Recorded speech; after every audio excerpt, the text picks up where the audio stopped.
So good afternoon, everyone, and welcome to the Pedagogy series of Brillante.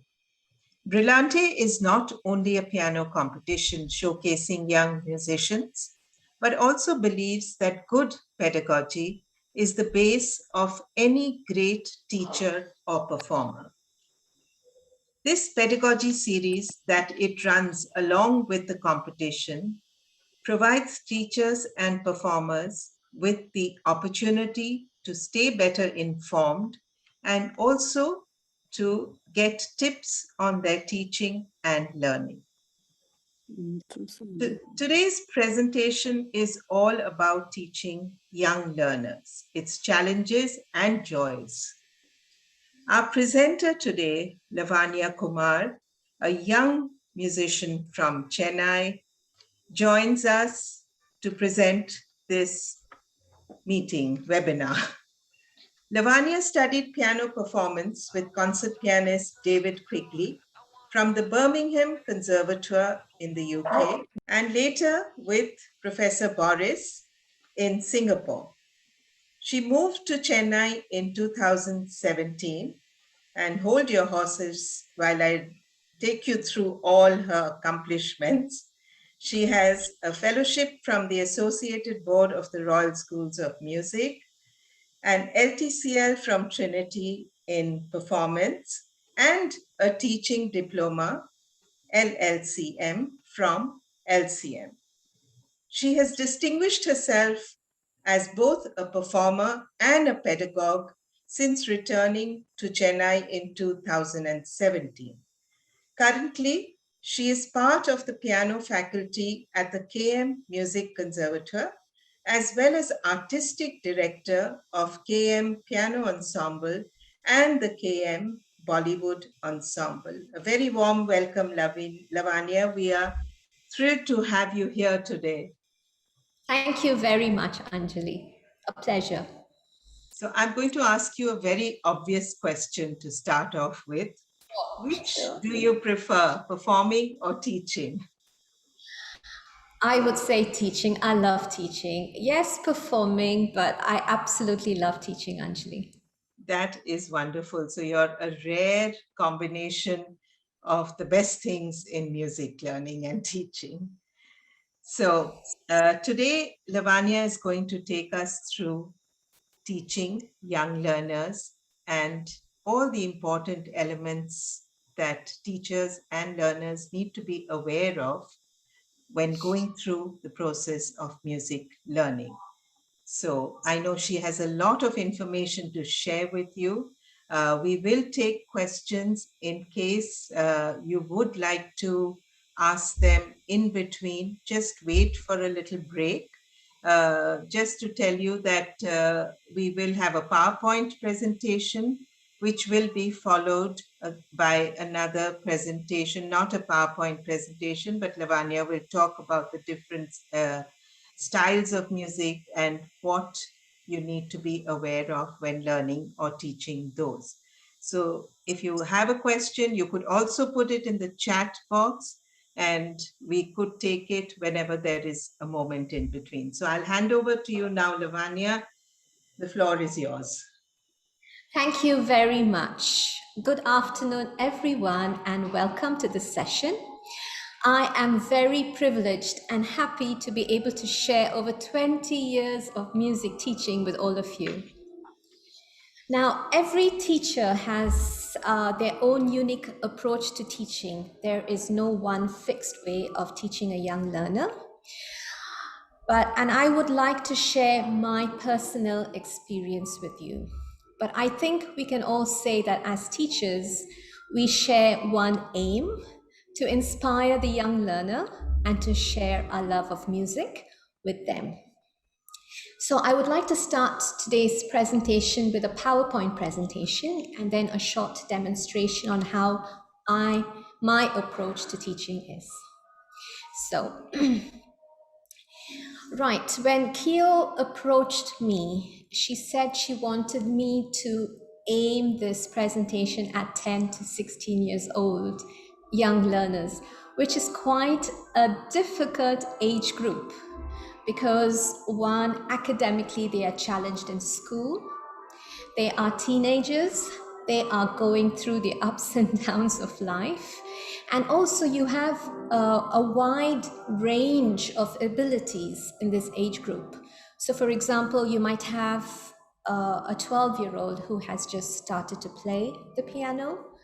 You might have a 13-year-old who has studied music for about 3 or 4 years. You could have a 15-year-old who is amazing, passed all the grades, diploma level, and is just entering the world of piano performance. So it is a very, very challenging age group. Now, from my experience, there are two kinds of learners. Actually, I would say three. The auditory learner who's got good oral skills. These kind of learners, they can pick chords very easily on the piano. They are able to improvise. They can listen to a piece of music and pick things up very quickly. You also have the visual learner who loves music notation, who's very good at sight reading and pays a lot of attention to detail because they're really directed by musical notation, which the auditory learner, even though they've got a very good ear, they're able to convey emotions and musical expression by listening to recordings, they might miss out on the little finer details that you would get by really studying your music score. The third kind of learner, which I have experienced a lot, is a student who just can't sit quietly at the piano. They are very restless, a lot of energy, both young boys and young girls, but who are very, very musical. And I find I can harness that energy into their playing. They make for very exciting performance. So students who are very kinesthetic in nature, I tend to be really fast-paced with the lesson. I would not spend too much of time, say, on sight reading or on scales or on pieces. I like to move very quickly. So let me start my presentation. So what are the key ingredients to a music lesson? So it is the student, the young learner, the teacher, and the music. Now note, I have not added the instrument as a key ingredient because to me the piano or any other instrument is just a means to an end. It is a tool that we use to communicate this lovely music that's come down to us, to our listeners. So here we go. The key ingredients to a music lesson: the young learner, the teacher, and the music. Like I mentioned before, we have two distinct learning students, an auditory learner and a visual learner. Ideally, we would like our students to have both these qualities, but you and I know that it's not always the case, because if you have someone with good oral skills, they rely on that so much that they get so frustrated when you put the notation in front of them. They know what it sounds like, they know, but they can't read the notation, and that's very frustrating for them.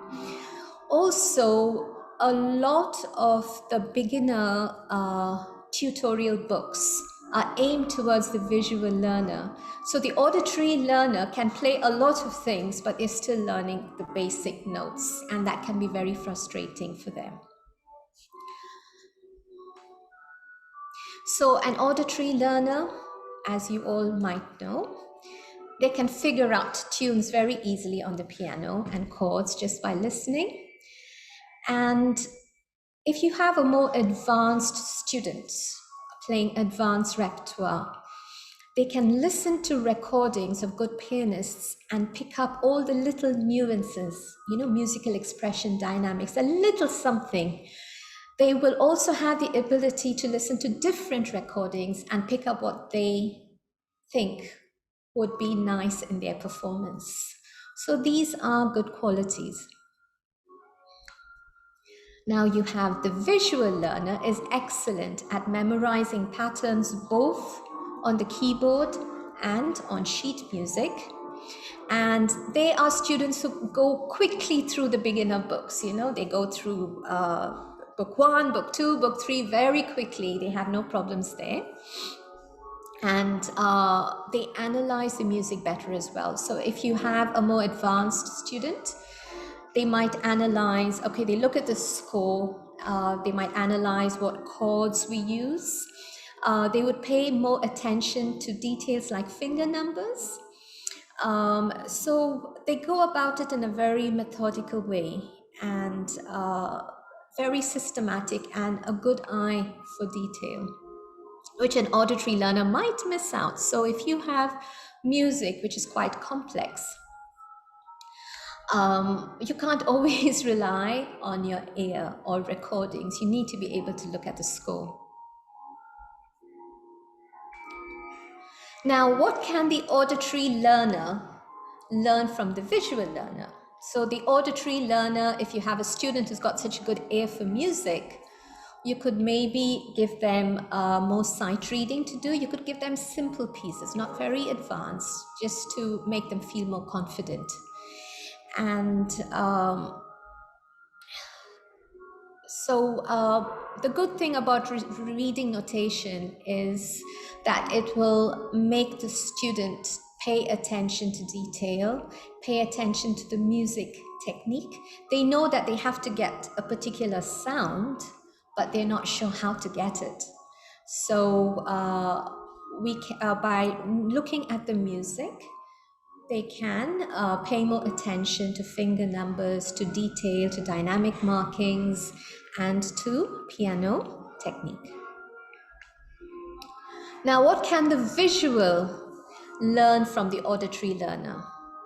So the visual learner relies on sight reading a lot, but maybe is too focused on note playing. So what they could learn is, yes, they see dynamics. Okay, forte go loud, piano goes soft, but the actual musical expression and conveying emotions. So you could encourage such students to listen to their pieces, maybe good recordings. For example, if they're doing a graded piece, a Trinity or an ABRSM piece, there are good recordings on YouTube. You could ask them to listen to it and you could discuss, chord changes. So one useful tip would be, before they learn to play the piece, you could play it for them and just question, am I in a major key? Am I in a minor key? Do you think I'm switching from major to minor? What can you hear? So getting them to really listen to the music before you give them the musical notated score. Whereas for the other kind of learner, you could give them the score first and then they can work things out, because when you play the music, they work things out and then they don't spend time reading the music. Now, the teacher, I think I don't need to discuss that, because we are all teachers, we all here because we love the profession. We obviously have to be very patient. We have to keep learning all the time. Now, this is a very, very big challenge for us. I am sure you will agree. We need to spot and solve problems. Now, when a student comes to a lesson and is not able to play the homework you've set them, so you might have said, look, I'd like you to study 2 lines of a piece, and they haven't studied it, you need to figure out why. So from my experience, it could be that it's just technically too advanced for them. So we can fix that by giving them technical exercises and scales maybe. Or you could have a student who's technically very good, but is still not progressing. So maybe they have problems with sight reading. So here you could analyze the piece together. So maybe, break the pieces down into the underlining chords, patterns, get students to look for patterns, to look for chords, and all this is to help them in sight reading. Or the third, and I think you will all agree with me, is the student hasn't practiced. So now you need to find out, why has the student practiced? Most of the time it has something to do with the academic calendar. So maybe they are close to an exam. They are getting a lot of homework from school.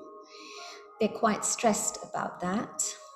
Or it could be that exams are going on. They're preparing for an exam. So they might not like the piece very much. So we need to figure out why, try and make it more exciting for them. So, or maybe we might have to change the piece.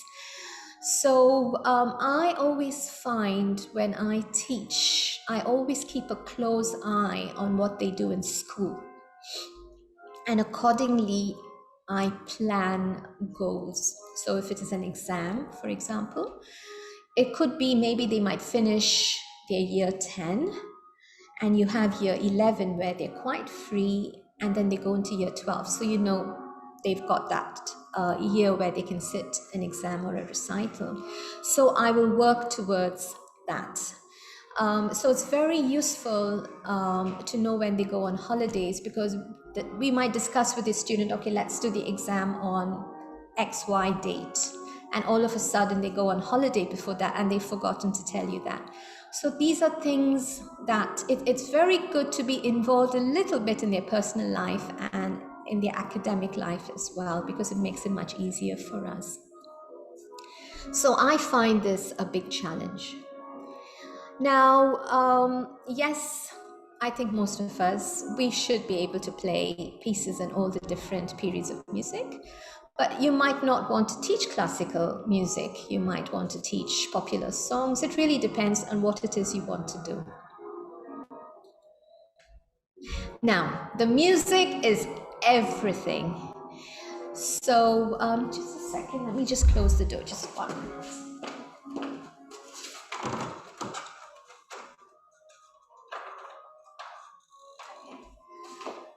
Lots of piano lessons happening here. So the music is everything. And now I am coming with an angle of a holistic, a bigger picture, if you like. So I am going to look at music as a whole and then come down to the piano playing, because I think it's very important. It's just not about note learning. It's about training not only the physical motor skills of the piano student, but by also training them musically up here. That is actually much more of a challenge. And if they can shape phrases mentally, it will come out in their playing. If they can understand the music in terms of the historical context of the piece, the character of the piece, the style of the piece, it will come out in their playing. So to me, this is very important as playing skills. Now so right from the beginner level, we are building towards this.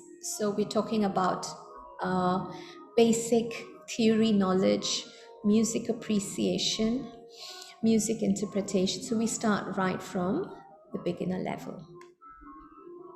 So the first things first, how do you get a student to appreciate music? You could play for the students and ask their opinions. So maybe you're not sure which piece to start the student with. You could play a couple of pieces and see what the student likes, and then talk to the student. What is it about the piece that you like so much?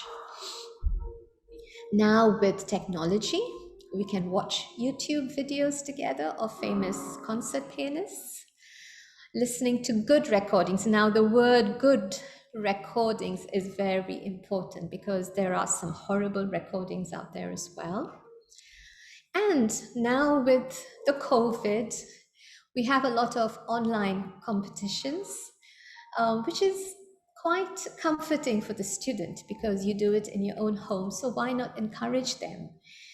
And in this way, they get to listen to other young performers. So they might enter a category of, say, between the ages of 10 and 14, and they could listen to, they could go like, wow, I didn't know a 13-year-old can play like this, and this can inspire them to work hard. So they might have thought to themselves beforehand, advanced piano repertoire is for older students. And suddenly they realize, no, a 12-year-old can play it. So why can't I? So that can be very inspiring. And encouraging students to attend recitals and concerts, which is not available everywhere, I know, maybe in the big cities, but it is difficult. Then I just put in some famous pianists here. So if you have a student learning a Chopin piece, you could direct them to recordings by, say, Arthur Rubinstein and Christian Zimmermann. They're both Polish. If you have a student, so it, rather than saying, okay, I'd like you to listen to a YouTube recording and come back, you could direct them to a good pianist. So, for example, the Beethoven sonatas, I love Daniel Barenboim. He's also a famous conductor, and so forth. So I've just listed a list of my famous pianists. It might not be yours. So that's included here as well. So a few more famous pianists. So that is music appreciation. So listening to music and appreciating classical music, because again, once again, in India, they're not exposed to it, like on radio, or even, I don't know, when you go out somewhere, you don't really get to listen to this kind of music. So music appreciation, we need to make an effort for our students. So that is listening to the music. Now the music has to come out. So how do we? So we play a piece with notes. We are transmitting a sound, but we need to transmit a sound intelligently and beautifully, conveying emotions and detail. So here as well, you need to have control over your playing. So you got to think to yourself, okay, I want to phrase this part of my piece. I want it to come out like this. But you also need to have the skills, physical skills, to be able to bring that out. So mentally, you want to interpret your music in a certain way, but you need to be able to do that physically as well. So we need to develop motor skills. And interpretation, all this helps. So if you have a brief understanding of the history of Western music, by listening, like for example, in the Baroque period and the classical period, the harpsichord was more in favor than the piano. The harpsichord had a plucking mechanism. So you had a plectrum which plucked the strings. So the music is more articulate, more sharp, if you like, and clean playing as well, clean scale passages. So not much of rubato, not much use of the pedal. So students are aware of the kind of sound. So they need to know, okay, when I play a Baroque piece, it's got to sound like this. A romantic piece, it sounds like this. So by giving them a brief overview, it doesn't have to be very long. So you could talk about, I think the history of the piano is a very good guide. So you could say, in the Baroque and the classical period, we had the harpsichord. The piano was just invented, but it wasn't very popular. The harpsichord didn't have a pedal, and it had a plucking-like mechanism. But in the Romantic period, especially when Beethoven comes, Beethoven was an amazing pianist. So all the piano manufacturers would come to him and say, look, we want you to market this beautiful instrument. Just tell us what you want and we'll do it for you. So we had, those days, you had the Broadwood. I think they were manufacturers in England, and you have the Viennese manufacturers. So they would come to Beethoven, and Beethoven said, look, I don't want 5 octaves anymore. I want 7 octaves. I want to be able to play forcefully. The harpsichord was quite a light instrument. You had the Industrial Revolution, so the strings became stronger. The iron frame was stronger, so you could put more sound, get a bigger sound. So when you explain this to the students, and when they're playing a Beethoven sonata, for example, you've got to tell them, look, this is a composer who's got a brand new instrument. He's able to play notes down there, which we couldn't play before. So you need to give it a lot of depth and strength and play with an excitement of someone who's never played notes down there. So by communicating this to the students, you also make it quite exciting for them. Okay, I don't need to go through this. I mean, music theory is important because when you put a score in front of the student, they need to be able to figure out the key signature, the time signatures. They need to know basic harmonies. So I'm going to use Arabesque a lot by Bergmuller. It's an amazing piece, a simple piece, but a lot can be learned from that. So for example,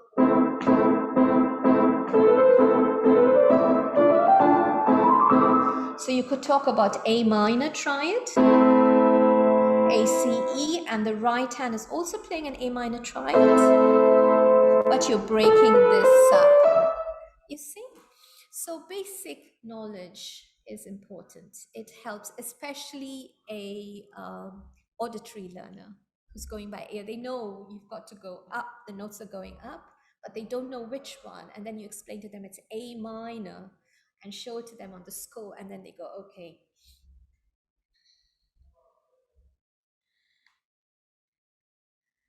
And once again, music theory. Now, this is very important for a more advanced student. They need to be aware of when the music is modulating to different keys. So the way we figure that out is by identifying the cadential points. So you find the perfect cadence, and then your piece is moving on to a different key. Especially if you're learning an advanced piece like a Beethoven sonata. So you can explain, again, music analysis and knowledge. So you can explain to them, instead of just giving them a Beethoven sonata and saying, okay, let's learn this music, you explain the sonata to them. You say it consists of 3 parts. You could just say, you could use the technical word, or you could just say first, middle, and last part. The first part, there are 2 themes. The first theme is in the tonic key, and the second theme we modulate to either the dominant, subdominant, or the relative major and minor. So you could ask the student to identify both the themes because they usually contrast in some kind of mood, if you like. So we could actually ask them to pinpoint where the cadence is, and we can explain the piece better to them. So these are all the basic knowledge, which I'm sure we're all doing. Analysis, like I said, being able to identify the form of the piece, all that is here. Recognizing patterns is also very important because it helps, especially the auditory learner. So when they're sight reading, they can see the patterns. They can't see it initially, but when you point it out to them, like for example, once again, arabesque. So the pattern is, once again, I have the score on the chat box, and arabesque is number 6. So if you look at number 6 arabesque, you could have a look as well while I am discussing this. So for an auditory learner, for example, you could say we are in the key of A minor, then we are in the key of D minor, and then we go to the key of A minor. And you could get them to identify these patterns. And then you could say, you just go 1, 2, 3, 4, 5, go to D minor, 1, 2, 3, 4, 5, and so on. So, an A change. It already makes your life much easier. So this is very important to be able to recognize patterns. And I have just given some suggestions but I'm sure you already have your own approach to what repertoire to give. So, so basically, sometimes I get a student, a 13, 14 year old student who's never done a graded exam, but is very, very good. They would have learned music from a teacher, maybe just learning pieces. They've got good motor skills, good visual skills, good auditory skills. So I generally like to start with Bach, because keyboard music started with Bach, basically the Baroque period. So I would like to start with the inventions and sinfonias. I have put up a score in the chat box of a Bach invention, which is number 2, and also of a prelude and fugue in C minor. And so these are just suggestions. I'll just go through all this very quickly. And piano playing techniques, I will be demonstrating this later. So this is just for you to read later on. So basically legato, staccato, understanding of speed and weight and so forth. And a short tip on piano practice, getting them to practice efficiently, not after too many school activities, and encouraging them to keep a practice journal. And finally, to be able to perform. It's beautiful music. So encourage the students to know their music in and out. And if it is a recital, for example, for their family and friends, it helps to choose pieces that suit their musical abilities. Suggest relaxation techniques and always encourage students to play for their family and friends. And I will conclude my presentation with this beautiful quote. A mediocre music teacher tells, a good music teacher explains, a superior music teacher demonstrates, a great music teacher inspires. Thank you, and over to you, Anjli. Thank you very much, Lavania. That was really interesting, and I'm sure everybody got a lot of tips on teaching. It's something that I think all teachers know, but it's good to be reminded to, have a structure put to it. And talking about music theory, it just reminded me, Lavania, I tell this story many times over. I had a student who was preparing for her grade 5, and one of the pieces she was doing was Allegro in G. And at the outset, I said, we're going to do this piece. Can you have a look at the music and let me know what is the key of the piece? She was stumped. She could not identify the key of the piece. It's in the name. So this is how important the knowledge of theory and the knowledge of understanding the piece of music you are playing. It puts a new perspective to the music, and the interpretation of that music becomes much better. So I just thought I'd share that with you. And another thing I wanted to share was sometimes that we as teachers, we know the music very well, and we somehow presume that they know too. So say you're doing a minuet and we just start teaching it without thinking that, let me talk to the student about what a minuet is and how it works, what kind of time signature goes with it, which period of time it comes from. So this is a little bit of a danger, and I've done that myself. And I think I'm almost at 50 years of teaching now. So it's happened with me, and I'm sure all the teachers will agree that this is something a trap we fall into. So it's good to be reminded. So now we're going to move on to the next part of Lavania's presentation, where she's going to do some demonstrations and show you how music from the different periods should be taught and learned. Yes, Lavania. Okay.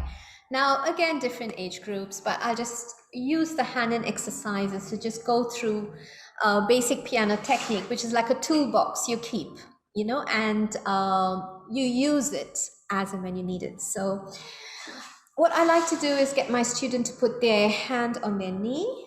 So they get a nice curled position, put it in front of the piano. Now, this is very important. The little finger, a relaxed little finger. So a lot of students, they tense their little finger, a relaxed thumb as well. Now the little finger, this part here, if you play with that little bit, this poor little finger has to take a lot of weight. So if the student plays like this, the entire weight of your body goes into that little finger. So what we need to do is encourage them to use their arm. Now this arm will support the little finger. So my hand on my knee, I come up like that, and I'm looking at my fingers, it's nice and curled. Now I'm doing a hand-in exercise. Now when I come to the little finger, I'm going to support the little finger with my arm and come back. And you have a nice movement like this, you see, rather than this.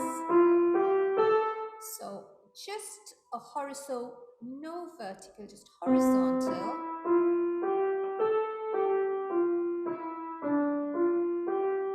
Supporting. The next, so legato, nice and smooth. Then we have the wrist staccato. And again, moving out. Just your wrist. Now this is very important, this forearm staccato, it's neither legato or staccato. So it's almost legato, but we have a small gap. We also have what's called cantabile playing in a musical style. For that, I like to overlap the notes slightly. Just slightly overlap.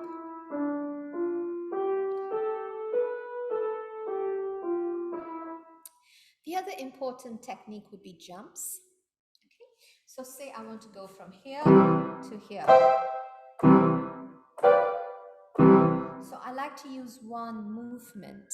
So from here is much more efficient than going here, moving, and then lifting your hands. That's two movements. So in the lesson, I would just go up like that to see.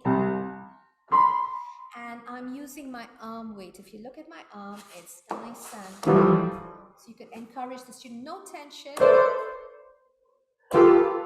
And arm, it's just the arm falling. Arm. So you could do a lot of this. And so that's the fall of the arm. You also, to get speed, really close fingers, tips of your fingers, and just fingers, horizontal.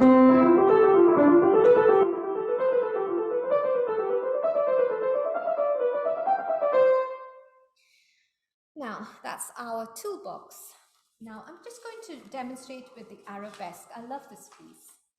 So, if you look at the right hand, okay, so this, now for this part here, I'm going to balance.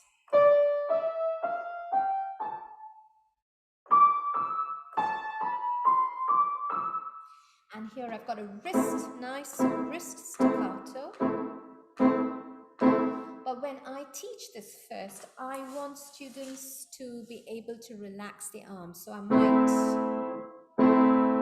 so relaxing so that they don't get tense. So.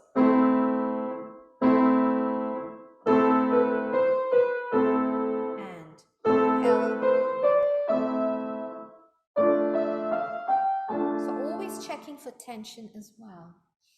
The other good thing in this piece is I like the end. So, for example, you go.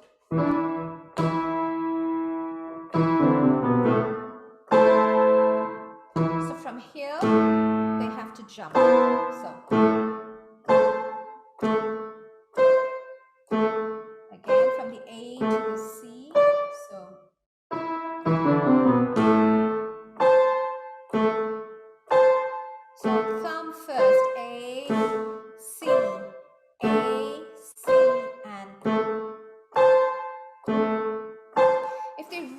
struggling with this, the other way to go about it would be just play the A, quickly move, and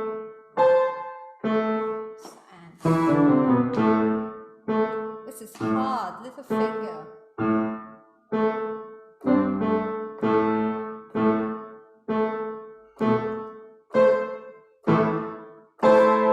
And again, this is the weight of the arm, and then we relax. So if we go like this, our elbows takes all the pressure off that chord. So we play and relax. So, and putting your entire body right into that chord to get, because we have a sforzando. So quickly.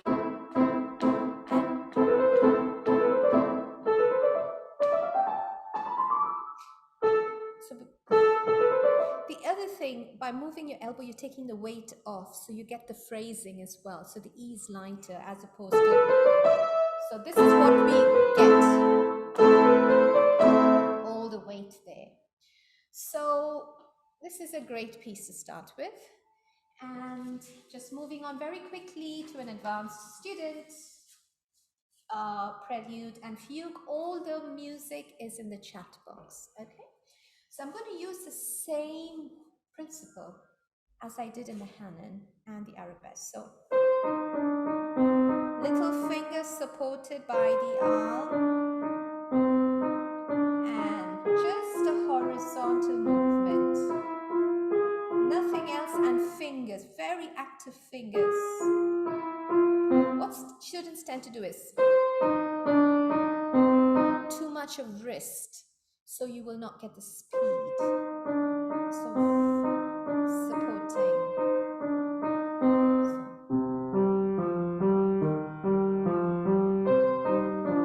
Slow and encourage arm and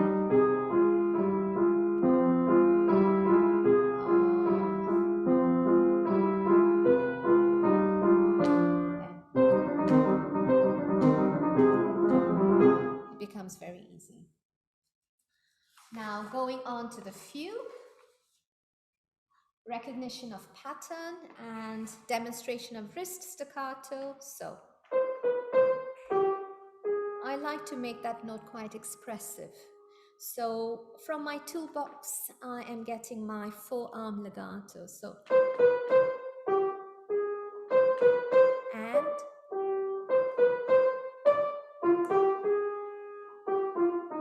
so I have decided to phrase that pattern like this. So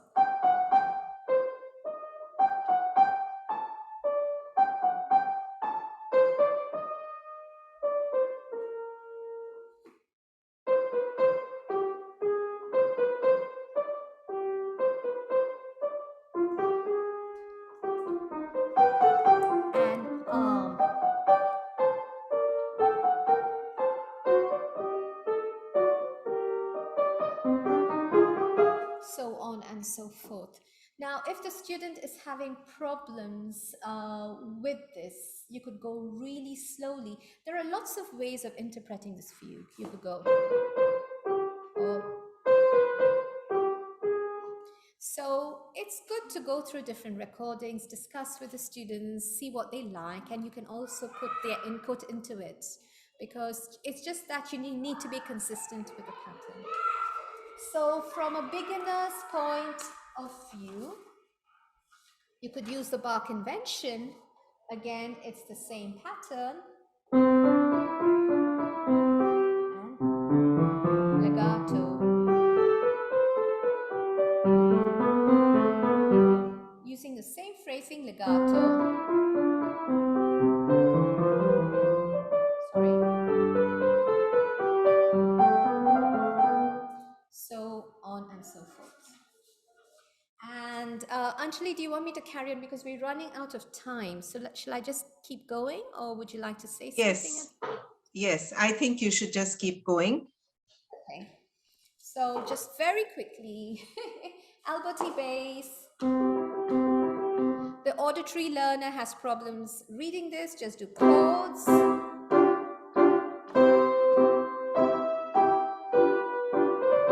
And then you can split split it up.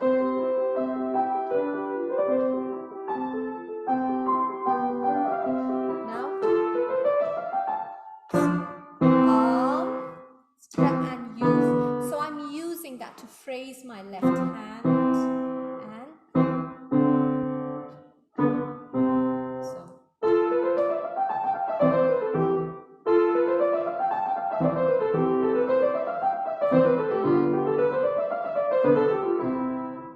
And the right hand is just doing little finger, horizontal,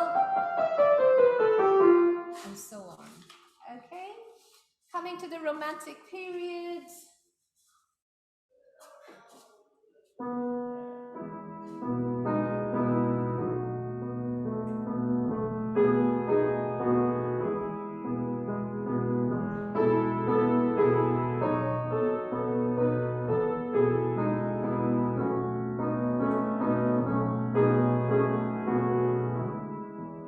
So we have voicing. Again, the score is in the chat box. So you have the melody here.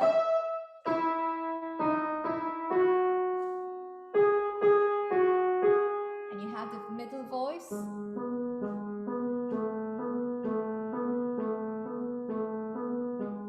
So this piece has 4 voices. So maybe the middle voice and the top voice, you could play with hands like this. Again, balance. We need the tune to be louder than the accompaniment. Once they've got that,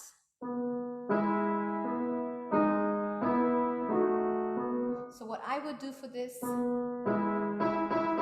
yes, is that louder? So listening and listening.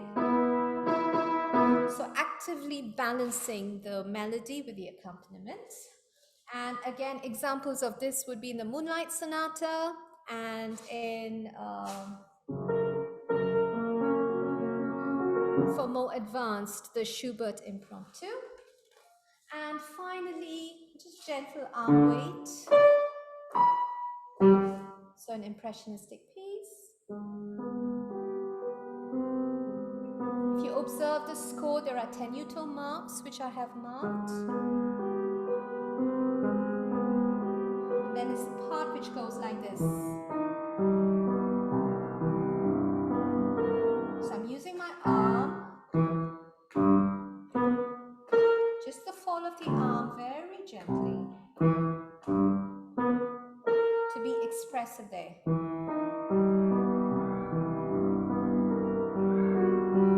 And arm.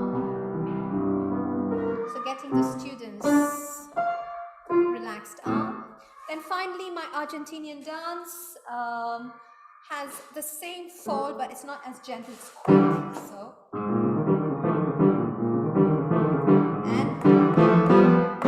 So really, when you're teaching the student this, get them to relax the elbow first.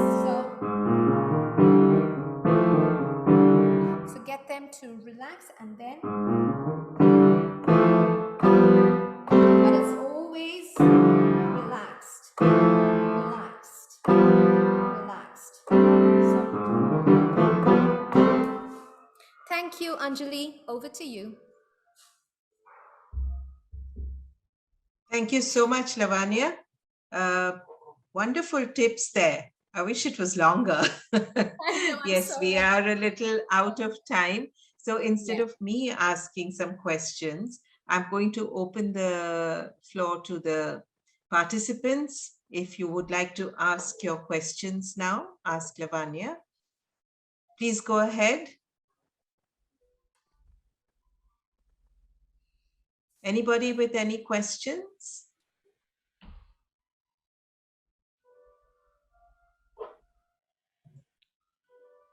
No one?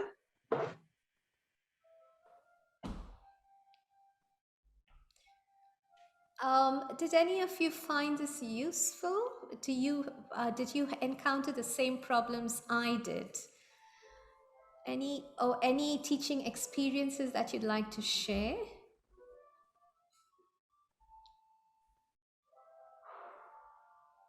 No one? They're able to unmute themselves, isn't it? Yes, ma'am. Hi, Lavanya. Oh. This is Priya. I'm a music teacher. Can you hear me? Yes, I can. Thank you so much. Hi. Yeah, that was very, very interesting, very insightful. I wanted to ask you, how important do you think it is for a student to be able to memorize their pieces, especially when they're long ones? I mean, do you see any virtue in it? It depends on the student. At the end of the day, it's the performance, the music interpretation, it's the music that's important. So if studying from memory and performing it gives the student the best way of expressing themselves, then yes. Otherwise, using the score is fine as well. The end result should be the same. Whereas a student who is very good with the score but is not very confident, uh, from playing from memory, the performance might be affected. So I would go by the student totally. You don't feel that memorizing a piece does give you, is an indicator of your mastery over really knowing the notes well? Even if you keep the score as a kind of security blanket, which a lot of my students do, and which I do encourage, because there's always that fear of that blackout. So what do you think there? No, if I go to a recital, I just close my eyes and listen to the music, honestly. And if the music comes out beautiful and pure, that's enough for me, you see? So that is what I would encourage in students as well. It's the music. So yes, performing from memory, yes, if it helps their performance. But if it's going to make them really nervous and it's going to affect their performance, then I wouldn't push them too much towards that. Okay, thank you. Yes, I think that is a call that we have to take with individual students, because a lot of them love to perform from memory, and a lot of them cannot do without that book in front of them, the piece of paper in front of them. But they do get hassled with turning pages if it's a long piece. So I feel, all this is part of training for a performance or an exam, where you have to work out the best balance, which is what is good for the student and what the student is comfortable with. Okay, and I have another question here, yes. if I may. You said earlier that not all students want to play classical music, not all teachers teach it, but do you think purely from a point of view of pianistic technique, it is necessary for them to have some classical music in their repertoire? Not so much as classical. You use classical music as a tool for improving the motor skills, if you like. For example, scales, technical exercises, and then that equips them to play what they want to. Like here at KM, we have a lot of students who want to go into production and audio engineering, you see, but they do learn classical music. So I really try and identify the student. So if the student says, I want to do piano performance in my final year, then I really go through with the classical music route. But if the student says, I want to do production and audio engineering, but I want the physical tools to be able to play the instrument, then you could be more relaxed about it. There are lots of, I would do the technical work, but I wouldn't be too insistent on learning a Clementi sonata or a Bach prelude and fugue. Thank you. Just one other thing I'd like to mention. If you want to perform from memory, I do have a foolproof method where you will never forget. That is, you could encourage your students to memorize the right hand, but more than anything, to memorize that left hand. Really memorize that. And you should be able to play the music in your mind. Sit down quietly with your hands in your lap and think about every note that's happening. You will not make a mistake. That's what they call mental practice. Yes, it's very important. If your student wants to perform from memory and they really want to do it, and you could encourage these skills. So. Yeah. Okay. So all young performers listening, this is really a great tip. Do mental practice. Keep aside a little time to do this, and you will be able to perform without using the music. Any other questions?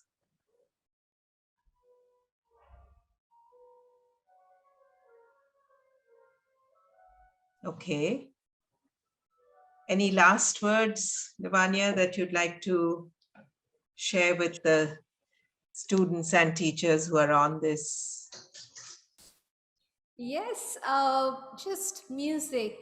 Share your love of music. Ignite the imagination of young learners and inspire them as teachers and as students to really enjoy what you learn. It's because sometimes our teachers give us pieces that we just don't enjoy, so you don't have to do it. I think as teachers, to share the love of music with the student is very important, because learning the piano takes years, 10 years, 15 years. So we need to prepare them for that. So share our love of music with the student. Yes, this is very important. There are no shortcuts, but if you really love it, you will give it the time that is needed to be a great performer and a great listener too. I think that's all part of the music learning experience. So before we end, I'd like to thank Lavania for this wonderful session, which we have all benefited from.